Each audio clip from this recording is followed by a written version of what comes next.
Edward is the oldest engine working on the Fat Controller's railway.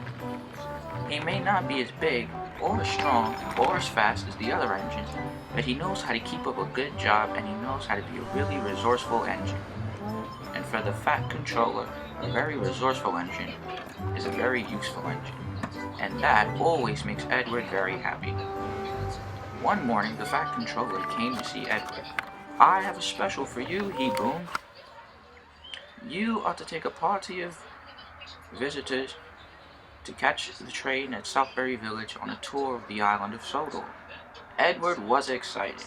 "Thank you, sir," he huffed. "You will work with Frida." Edward was pleased, but Frida wasn't. "Why do I have to work with that old engine?" she boomed. "I am the controller and you will do as I say," boomed the Fat Controller. Frida roamed crossly away.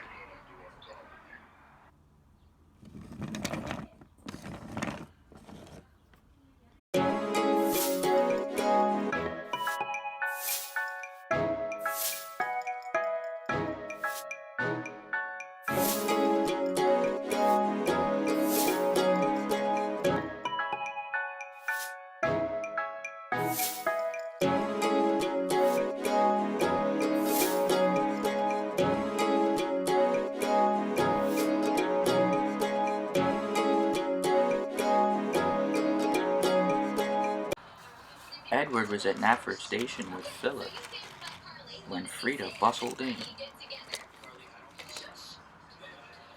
"Hello, Frida. Have you heard about our train later? Where are my coaches? And just because we're pulling a train later doesn't mean you have to speak to me," said Frida. "I'm only trying to be friendly." "Well, stop it," said Frida. "I don't want to be friends with the engine that thinks he is better than me. I'm bigger than you and I can handle this train on my own." "You may think so," said Edward, "but I know places on Sodor that you don't." When it came time for the two engines to pull their train, Frida was still rude to Edward. "I'll pull from the front and you will push from the back. The visitors need to see a grand new engine in the front of their train." Edward said nothing and went to the back. And they started their journey. The engines made it to Wellsworth. It was Edward's home. It was Edward's station. Edward was happy here. He confided his problems to Boko. "She's so rude," said Edward. "I'm only trying to be friendly and help her along the route." "Never mind," said Boko. "I'm sure she'll see sense soon enough. Young engines like her always need a quick reminder or two." "You're right," said Boko. "But in any event, you need to keep positive, Edward." "I know," said Edward. Then the workmen arrived. "There's been a change of plans," he cried. "We have to take the valley route through that dangerous tunnel. You guys must be very careful, but it's a very beautiful track. The passengers will love it." "I know that route," said Boko. "That route goes through that curved tunnel." "It's best you both puff very slowly," he advised Edward and Frida. Edward took good notice of Boko's warning, but Frida did not. "Never mind. Forget what the diesel says." Edward groaned.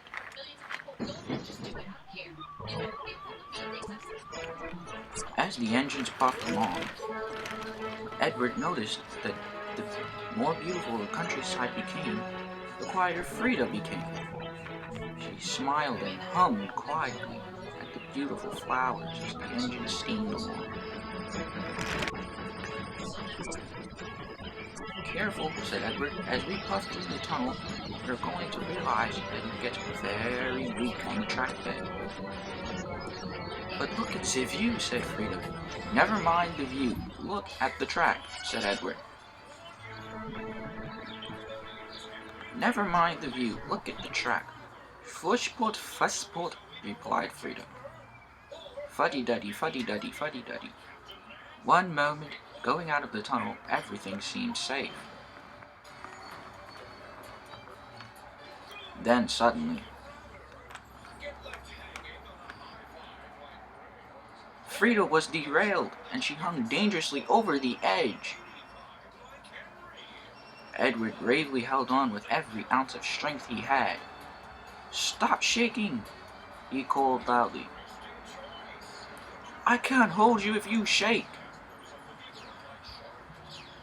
Quickly, the driver and fireman worked to make Edward and Frida safe again. Then came more trouble. "Water!" cried Edward's fireman. "Edward needs water, quickly." "What shall we do?" Luckily enough, there was a workman's cottage nearby. He was happy to help.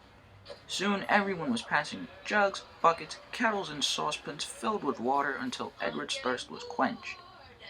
All the while, Edward was building more strength and was billowing more steam, ready to help Frida to safety. "I can do it," he said. At last, with everyone's help, Edward was able to pull Frida, the big tender engine, to safety. Soon, Frida was back on the rails, and she was very grateful. "Thank you, Edward," she said. "All right, can we get this train going again?" said a voice. It was Sir Lowem Hat. "I've got a meeting with my good friend Miss Jenny," he stuttered.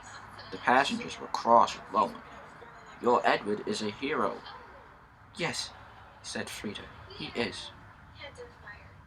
All right," said Lowem as the passengers boarded again, and with a toot of a whistle, the engine set off once more. Frida didn't sing anymore. She didn't worry about the view at all.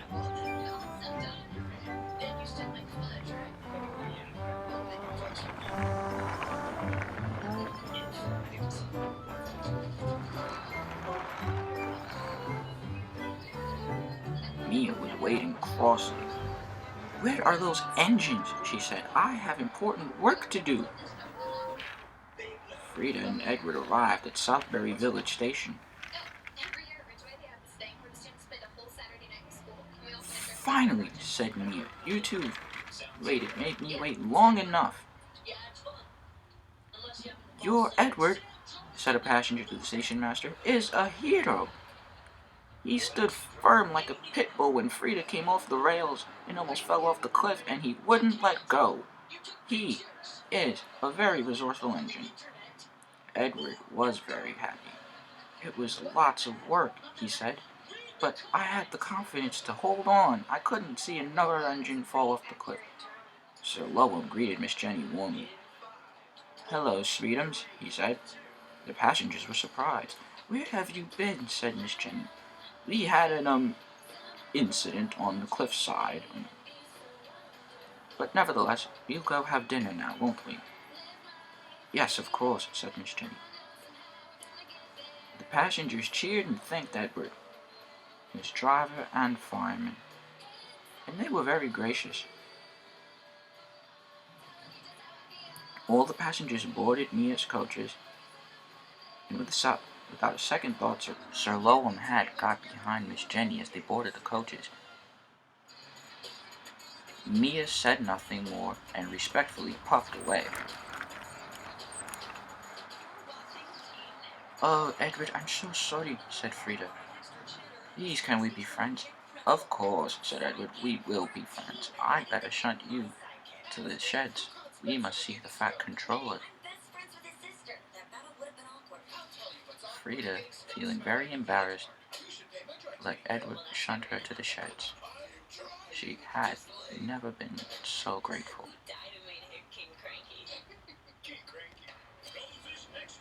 When the engines returned to the sheds, all the engines were cheering and thanking Edward. James, Gordon, and Henry were proud that Edward had proved himself to be a useful engine once more.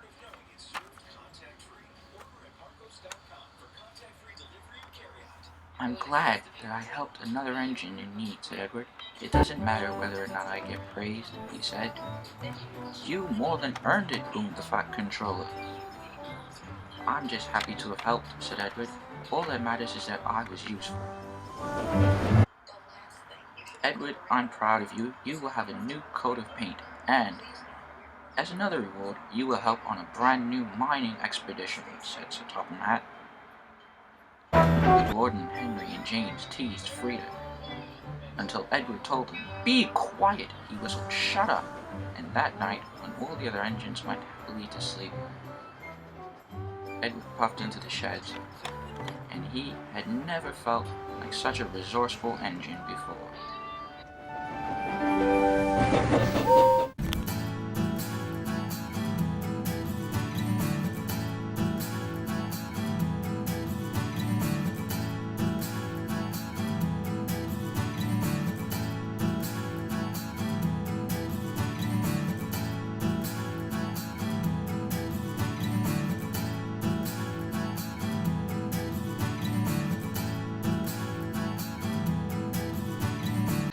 "Oh, Edward and Frida, making me late," said Mia as she steamed down the old quarry road.